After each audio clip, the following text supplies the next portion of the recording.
निशान साहब यहीं से कंटिन्यू करते हैं। एक कॉलर है हमारे साथ। अस्सलाम वालेकुम जी, कौन बात कर रहे हैं, कहाँ से बात कर रहे हैं? जी वालेकुम अस्सलाम, मैं मोहम्मद कासिम बात कर रहा हूँ लाहौर से। जी जी, और मेरा सवाल हाफिज इमरान साहब से है। हाफिज साहब, आप हमें ये बता सकते हैं कि बाबर आजम ने इंटरनेशनल में कितनी सेंचुरी बनाई है और क्या इंडिया की और अफगानिस्तान के खिलाफ क्या परफॉर्मेंस है हमारे बाबर आजम की?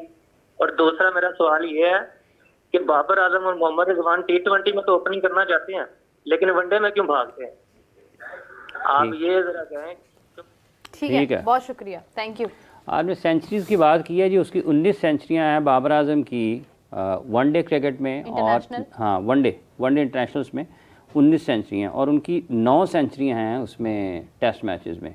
और मेरा ख्याल है कि एक दो उनकी T20 मैचेस भी हैं। क्यों राणा साहब, ऐसे ही है।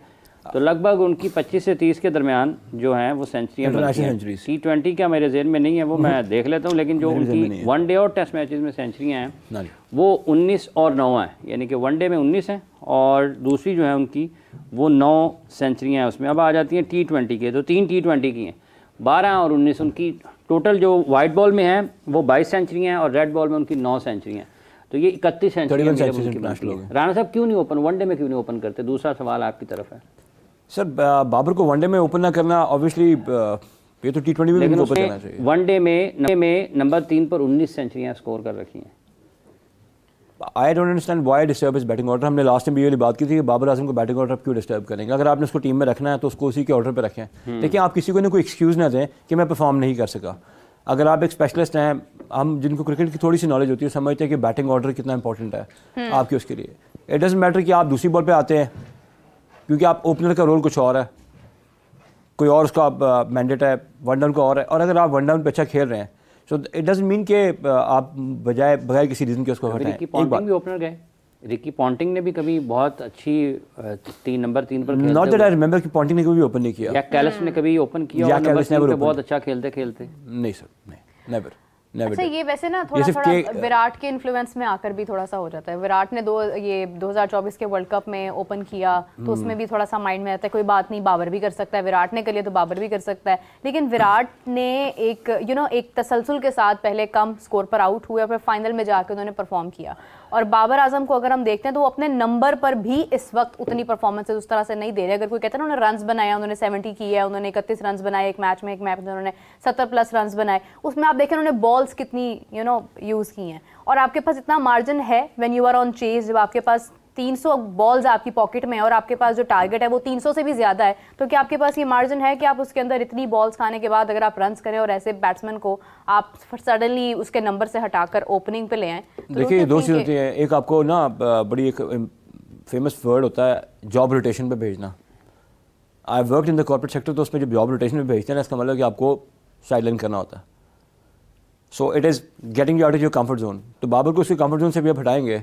देखिए, विराट का इससे कॉन्वर्टेशन मिलाना, विराट किसी और कैपेबिलिटी का प्लेयर है, बाबर आजम की और कैपेबिलिटी है। बाबर के तौर पे देखें तो Babar is not even a shade of himself. इस पे कोई और दूसरी बात नहीं है। बाबर आजम को अपने ही लेवल पे आके अपनी ही पुराने आप सेल्फ को देख के आगे बढ़ना है। तो बाबर आजम के लिए आई थिंक ये एक चैलेंज ज़रूर होगा। लेकिन मैं समझता था कि अगर आपने उसको ओपन कराना था तो कोई ओपनर क्या पाकिस्तान में आपको मिला नहीं था? क्या उस टाइम पे 3 बंदे तैयार नहीं थे आपके पास ओपन करने के लिए? क्या आपने ये ज़िद पकड़ी कि आपने लेफ्ट हैंडेड राइट लेफ्ट का कॉम्बिनेशन जरूर खिलाना है? अगर इमामुल हक रेडी था, आपको पता है कि वो एक्यूमुलेटर अच्छा है, ही कैन एक्यूमुलेट रन्स, और वो एक चांस देता है कि अपनी विकेट जल्दी थ्रो अवे नहीं करता, तो फ़खर उनको तो उसको करा लेते। क्या सईद और रामेश्वर की जोड़ी नहीं होती थी? तो फिर बाबर को वन डाउन पे रखते। और क्या बाबर आजम की टीम में होने की वजह से क्या बाबर को कौन सा बैटिंग ऑर्डर में डिस्टर्ब कर रहा है? क्या कामरान गुलाम को हमने अकोमोडेट करना है जो कि 2 डाउन आता है? If he is not performing well, they could have just put Babar 1 down, open पे इनको इमाम को देते और स्ट्रक्चर को चलाते हैं। तो ये this was the easiest thing. I don't know, हम लोग इन राउट्स को चेंज करके इधर से उधर करके हम क्या साबित करना चाहते हैं? हमें तो बहाना मिल गया ना, सडनली ओपनर इधर से इंजर्ड हुआ, उधर से हमने फायदा उठाया। हमने कहा भाई अब पूरे का पूरा जो है ना वो अपनी मर्जी चला दो, यहाँ पर कोई रोकने वाला तो है नहीं, कोई पूछने वाला तो है नहीं। अभी हारिस रऊफ की इंजरी तो नहीं, खैर वो अनफिट है, लेकिन उनकी तकलीफ इतनी बड़ी शायद ना हो जितनी बड़ी बनाई जाए। मतलब that's something I can say about it कि उनको इस्तेमाल इतना ज़्यादा उस चीज़ को किया जाए कि उसके बाद जो है वो अगेन कोई ऐसा उसमें प्लेयर डाल दिया जाए जो हमें उस वक्त डालना था मगर हम नहीं डाल पाए किसी और की वजह से, तो फिर अब हारिस हमारा की प्लेयर था वो बीमार हो गया, उसकी जगह हम किसी और मेरा इस पे बात कर रहे थे कि ऐसा आखिर होता ही क्यों है कि हम 13वें घंटे में डिसीजन मेकिंग कर रहे होते हैं, ऐसे हम क्यों करते हैं? हम लोग अब मतलब आखिरी कोई क्वेश्चन ना कर सके, सडनली चेंज ना करना पड़ता। It is just to create a diversion.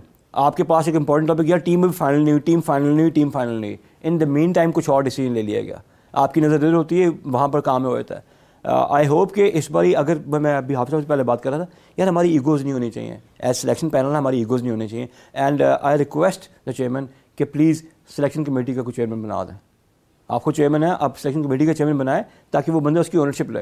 इसको छोटा करें सिलेक्शन कमेटी को, make it a panel of 3 people, that's the decision. शायद जी 4 भी जो आपकी नेशनल सिलेक्शन कमेटी है ना, इसमें 4 लोगों का होना भी कोई इतनी बुरी बात नहीं है कि अगर आपकी 4 लोगों की सिलेक्शन कमेटी भी होती है, नेशनल सिलेक्शन कमेटी आपकी, तो वो कोई इतनी बुरी चीज़ सर ऑड में लेना है आप साहब, ऑड में लेने बेहतर रहेगा। देखिए बात ये वो फिर एक बंदे बना दें, फिर हूँ आप जो कल ही कर रहे हैं ना, करते पहले कल ही रहे सर। मैं कहने का मतलब है कि ये 3 बंदे होंगे ना, 2:1 गुड सेटअप, 2 बंदों का वोट आ जाएगा। ये वोटिंग होती नहीं बेसिकली। आई थिंक क्या ख्याल आपका, इस पे डिस्कशन होनी चाहिए ना? सवाल ही नहीं पैदा होता, वोटिंग का क्या लेना देना। फिर डिस्कशन होनी चाहिए। अगर 5 भी हों, डिसीजन चीफ सिलेक्टर किस लिए है? तो फिर एक काम कर लेते हैं, अगर आप 4 लोगों की सिलेक्शन कमेटी है, ठीक है, आप 1 भी कर सकते हैं, आप 3 भी कर सकते हैं, ठीक है, लेकिन 4 लोगों की सिलेक्शन कमेटी जब आपकी होगी, 3 मुख्तलिफ किस्म के ख्यालात चेयरमैन ऑफ सिलेक्शन कमेटी के पास आएंगे, ठीक है, और आप उसको डिबेट कर सकते हैं अच्छे अंदाज में। खिलाड़ियों की एक करके आप जब आप 15-16 बनाते हैं तो आप 15-16 लोगों के ऊपर डिबेट करते हैं, ठीक है, इससे कोई फ़र्क नहीं पड़ता कि आप की 3 लोगों की है या आपकी 4 लोगों की है। तो 16 लोग 15 लोग आपने करने हैं और आपकी पूरे साल में काफ़ी क्रिकेट है। और कितनी मीटिंग्स हुई आपकी इस सिलसिले में? एग्जाम्पल एक बात कर रहा हूँ, चैम्पियंस ट्रॉफी का पता लग गया, हमारा सिलेक्शन कमेटी ने बैठना है, आखिर दिन पता लगता है एक आज भी बैठेंगे, ये कल भी बैठे और परसों फिर बैठना है उन्होंने। वाई दिस मच ऑफ फस? आपको पता है ये अवेलेबल लॉट है, यही प्लेयर्स हैं, आपने इकट्ठे होना है और एक डिसीजन ले लेना है। आप एक होती है डिस्कशन, एक होती है डिलिब्रेशन। ये डिस्कशन डिलिब्रेशन में फ़र्क है। अगर मैंने डिस्कशन करनी है and I have to advise someone and he has to take a decision, फिर आप बताएं who is taking the decision. Chief selector sir किस लिए है? देखें बात ये है कि यहाँ पर जो मसला है वो ये है कि चीफ सिलेक्टर नहीं है, ये सिलेक्शन वोटिंग पे नहीं होती, सिलेक्शन होती है आपकी एबिलिटी के ऊपर, आपकी परफॉर्मेंस के ऊपर। सिलेक्शन में ये जो वोटिंग वाला कॉन्सेप्ट है, ये सबसे ज़्यादा तबाहकुन है पाकिस्तान की क्रिकेट के लिए कि आपने 8-9 लोगों की सिलेक्शन कमेटी बना दी और आपके एंड में वोट कर लें। अरे आप किस लिए? एक इंतखाबात हो रहे हैं। हाफिज साहब कॉल सुन लेते हैं पहले, हाँ सुने, इजाजत हो। अस्सलाम वालेकुम जी, कौन बात करें, कहाँ से बात करें? जी अस्सलाम वालेकुम रहमतुल्लाह। वालेकुम अस्सलाम, फरमाइए। जी मैं हारिस नहीं बात कर रहा हूँ दुबई से। मेरा क्वेश्चन है राना भाई के लिए जो आपके मेहमान है, गेस्ट हैं। जी जी जी जी अस्सलाम वालेकुम राना भाई। जी वालेकुम हारिस साहब, कैसे हैं आप? Thank you. अल्हम्दुलिल्लाह मैं ठीक हूँ, उम्मीद करता हूँ आप सब लोग खैरियत से होंगे। राना भाई मेरा क्वेश्चन है कि 90s से हम एक चीज देख रहे हैं, पाकिस्तानी टीम का 250 स्कोर हो चेस के ऊपर, 300, 350, 350। हम शायद डॉट बॉल्स खेलने वाली दुनिया की सबसे वाहिद टीम है जो सबसे ज्यादा डॉट बॉल्स खेलते हैं। और ओपनर को छोड़ के या नंबर 3 को छोड़ के अगर हमारे 1 से 2-3 तेज विकेट गिर जाए तो सारे के सारे प्लेयर्स जो है वो एक शेल में चले जाते हैं और उनकी बजाय ये कि स्ट्राइक रोटेट कर लें, प्रेशर अपने ऊपर से रिलीज करें, कम से कम राना बॉल ही खेल लें। अब जिस तरह हमारा लास्ट मैच भी हुआ है 330, आज के दौर में 330 इज नथिंग, 200 तो मेरे ख्याल 20 ओवर में टीमें कर रही हैं। तो ऐसे इतनी ज्यादा कोचिंग हमारी इस लेवल पे हो रही है जो कि नीचे लेवल पे होनी चाहिए। क्या हमारा ऐसा कोई मैकेनिज्म नहीं हो सकता जिसमें हमारे प्लेयर्स को ये बता दिया जाए कि भाई आप ना करें, छक्के नहीं मारे, चौके नहीं मारे, लेकिन कम से कम राना बॉल खेल लें तो स्कोर कर लें। बिल्कुल सही है, बहुत शुक्रिया हारिस साहब आपका। Very valid question Haris. Actually मेरा भाई हमारा साहब कदा कलामी की मदद चाहूँगा, ये मैंने भी आपसे जिक्र किया था, ये पहले भी 250 की बात हुई ना, अभी भी 250 की बात हुई है। और ये डॉट बॉल ये भी पाकिस्तान का एक बहुत बड़ा मसला है, सिर्फ क्रिकेट का नहीं, पाकिस्तान के लोगों का भी बड़ा मसला है। डॉट बॉल भी खेल का हिस्सा है, डॉट बॉल ज़रूरी भी होती है कहीं पे। अब अगर आपको उसने इतने अच्छे बॉल किए हैं तो मतलब क्या आप डॉट बॉल नहीं होना, आपने विकेट देके चले जाना है। आप डिपेंड करता है वही वाला बॉलर। 2005 में राणा साहब 2005 में पाकिस्तान इंडिया गया, मैंने पहले आपको 2004 के मैचेस बताए, वो डाउन टूर हो गया, ठीक है। 2005 में पाकिस्तान इंडिया गया तो 303 पहले वनडे में, 298 दूसरे वनडे में, 319 तीसरे वनडे में, 315 चौथे वनडे में, 249 चौथे वनडे में, ठीक है। उसके बाद 252 पाँचवें वनडे में 249 और 252 जो 5वें वनडे में पाकिस्तान ने किए कितने ओवर्स में, 42.5 ओवर था मैच, ठीक है। और ये पाकिस्तान 2002 का जो मैं आपसे जिक्र कर रहा था, वो 2002 में अगर आप निकालें ना कि पाकिस्तान कितनी मरतबा 300 रन की और उससे ज़्यादा, तो आज जो लोग पाकिस्तान में ये मॉडर्न डे क्रिकेट का राग अलापते हैं ना, मॉडर्न डे क्रिकेट आगे बहुत बड़े बड़े लोग कहते हैं। तो मॉडर्न डे क्रिकेट क्या है? आप तो खेल रहे थे, बेसिकली दुनिया आगे चली गई आपसे। बुनियादी तौर पर जब आप हमेशा ही कहता हूँ, बिल्कुल सही बात है, आप दुनिया आगे निकली हमसे, दुनिया आगे निकली है। ये नहीं है कि आपके पास वो रास्ता नहीं था, आपने सफ़र ही नहीं किया, आप खड़े रहे अपने जगह पर, ठीक है जी, वो खुद ही चला। ऐसे नहीं होता, ऐसे नहीं होता। ये जो 2004-5 में 300 रन कर रहे थे, ये भी पाकिस्तानी थे ना, और उस वक्त 2 बॉल नहीं लगते थे, ठीक है, 1 बॉल लगता था, और डिफिकल्ट होता है, पंपा बॉल होता है तो उसको मारना बहुत डिफिकल्ट है। यस है ना। तो आज आपके 2 बॉल लगते हैं 25 ओवर्स में, हार्ड रहते हैं। जो फील्डिंग की पाबंदियां हैं वो जो सन 2004-5-6 में थी, वो आज नहीं है, आज उससे निस्बतन मुख्तलिफ है चीज़ें। सो ये एक ही जवाब है हाफिज साहब, इसका जवाब ये कि हम सारे ये बात कहते हैं, जब तक आप मीडियोक्रिटी को सेलिब्रेट करते रहेंगे आपके साथ ये होता रहेगा। आपको परफॉर्मेंस अपनी दिखानी पड़ेगी। और इसके जो आंसर है, हारिस ने जो बात की थी, उसका आंसर ये था, हम A1 से जो है ना, हम एक fast bowling followers kind of nation रहे थे। हमारे बैटर्स जैसा भी परफॉर्म करते थे, हमारा हबी और ऑलवेज श्योर कि हमारे बॉलर्स को कवर कर लेंगे, तभी हमारे फ्लॉज निकलते नहीं थे।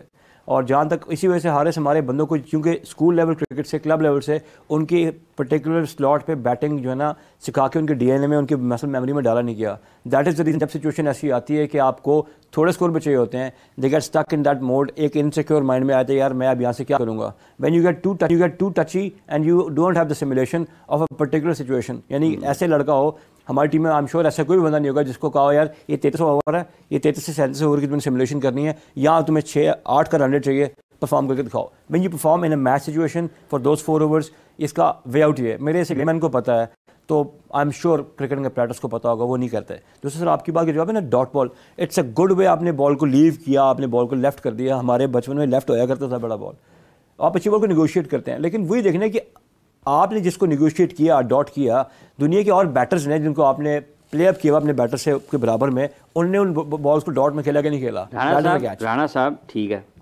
ये जो अभी आपने थोड़ी देर पहले साउथ अफ्रीका के एक बल्लेबाज का क्या नाम लिया था मेरे, मैथ्यू ब्रिट्स कितने रन किए उसने? 148 ऑन 148 बॉल्स पे, 148 बॉल्स पे उसने 100 कितने बॉल्स पे किया था sir? I don't know, but मुझे ये राणा साहब यही उसका अगला 50 देखें, ठीक है। अब आप आ जाएं केन विलियमसन की बारी को। यस, डॉट बॉल्स, आपको मैच सिचुएशन अगर समझ आती है तो आपको ये कहने की ज़रूरत पेश नहीं आएगी कि डॉट बॉल्स, अगर आप 250 चेस कर रहे हैं 20 ओवर्स में, ठीक है, या आप ये चाहते हैं कि आपने पहले बैटिंग करते हुए 240-50 ऑन बोर्ड रखने हैं, ठीक है, वहाँ पर आपकी इनिंग्स को एनालाइज किया जाएगा कि क्या आप 250 जब चेस करने के लिए जा रहे थे तो जिस स्ट्राइक रेट के साथ आपको खेलना चाहिए था आप उसके साथ खेले या नहीं खेले, या आप 250 ऑन बोर्ड सेट करना चाहते थे और आपको जिस स्ट्राइक रेट के साथ खेलना चाहिए था आप खेले या नहीं खेले। ये आएंगी 2 सिचुएशंस। अब आपने दोनों सूरतों में आप देखें कि आप सक्सेसफुल नहीं हुए या आप अपना टारगेट अचीव नहीं कर पाए, उसके बाद क्या होगा? क्या नहीं जी है, चूंकि हमने 250 का सेट किया था कि पहले खेलना है, या हमने 250 चेस करना है तो हमने ये टारगेट सेट किया था तो ये नहीं, इसको निकाल दो बाहर, मसला हल हो जाएगा? नहीं होगा। क्यों नहीं होगा? इसलिए नहीं होगा कि आपको ये भी तो पता होना चाहिए ना कि भाईजान 250 करने के लिए आपके पास क्या वो रिसोर्स है जिसके ऊपर आप बैंक कर रहे हैं कि ये 250 सेट करेगा या चेस करेगा, क्या उसके पास वो सलाहियत है, उसके बैकअप में आपके पास ये सलाहियत है या नहीं है? केन विलियमसन ने 2, अभी आपने कहा जी डेरल मिचेल की बारी, अपना क्या नाम है उनका, आप ग्लेन फिलिप्स की बजाय आप क्रेडिट देते हैं केन विलियमसन और डेरल मिचेल को, तो क्या आप स्ट्राइक रेट की वजह से दे रहे हैं? नहीं, the way he stared the simple is that. Situation है, मैच सिचुएशन है, आपको वो रीड करनी आनी चाहिए। हमारा स्टॉपलैंड मिसबा अलग था, वो लगाता था बॉलें, रोकता था, जब उसको पता लगता था कि मेरे ज़मीन में आ गए अच्छा, मेरा एक सवाल है, बैटिंग की बात हम कर रहे हैं, लेकिन बॉलिंग, डोंट यू थिंक कि हमारे बॉलर्स का स्टेमिना वो नहीं रहा जो होना चाहिए? हम लोग शुरू में अगर कुछ विकेट्स हासिल कर लेते हैं तो उसके बाद क्या स्टेमिना लूज हो जाता है, या हम बहुत रिलैक्स हो जाते हैं? हमसे सडनली वो ऑल आउट करने वाली सिचुएशन है ना, हमें एज सच नज़र आती है टेस्ट में, एक्सेप्ट अ फ्यू स्पिनर्स, या हमें नज़र आती हो अभी 50 ओवर्स के मैच में। हमारी बॉलिंग, मैंने पहले प्रोग्राम में भी यही बात की थी कि हमारी बॉलिंग ने हमेशा हमें कहीं ना कहीं प्रोटेक्ट किया है, लेकिन उस पर एक बड़ी लंबी डिबेट हुई कि नहीं, बैटिंग ने भी किया है। बट अगर हम अभी करंट सिचुएशन की बात करते हैं, आज ये टीम जो चैंपियंस ट्रॉफी खेलने जा रही है, इसमें क्या बॉलर्स का स्टेमिना वो है कि ये अगर शुरू में कुछ विकेट्स हासिल कर लेते हैं, जान लगा लेते हैं, तो ये लास्ट में आकर भी थोड़ा बहुत इम्पैक्ट जाहिर करते हैं? नहीं, ये इम्पैक्ट नहीं कर सकते, बिकॉज आपको बताऊं, जब आपने आपने एक लॉन्ग डिस्टेंस रनर देखना होता है, एक अपना स्प्रिंट रनर देखना होता है। ये स्प्रिंट भी नहीं रहेगा, ये 30 मीटर्स की स्प्रिंट नहीं लगा सकते, ये क्विक बर्स्ट में भी जो है ना अपना इम्पैक्ट नहीं दे सकते, बिकॉज दे लुक फटीग्ड। वो होता है कि अगर आप में किसी को रनिंग की आदत हो, तो इफ़ यू आर रनर और आप 5 किलोमीटर की डेली की रनिंग करते हो, फिर आपको 4 किलोमीटर रनिंग जो है ना आपके लिए ईजी होती है, नॉट अ प्रॉब्लम। आपने अपने अंदर वो माइल्स ही नहीं ऐड किए हुए, आपने अपने को स्टेमिना नहीं बिल्ड किया, अब आपको जो ऑक्सीडेशन बॉडी की होती है वही नहीं अपने को हैबिट डाली हुई, और आपने अपने को ईजी क्रिकेट के लिए रखा हुआ। सो इसमें हमेशा ये होगा, you will shy away from longer format of the game. जब मैच की सिचुएशन ख़राब होगी, आपका एड्रेनलिन रश होगा, आपकी बॉडी उसको वैसे कॉम्बैट नहीं कर सकेगी, और ये हमारे बॉलर के साथ डे इन डे आउट हो रहा है, और ये आपके बैटर्स के साथ भी होता है।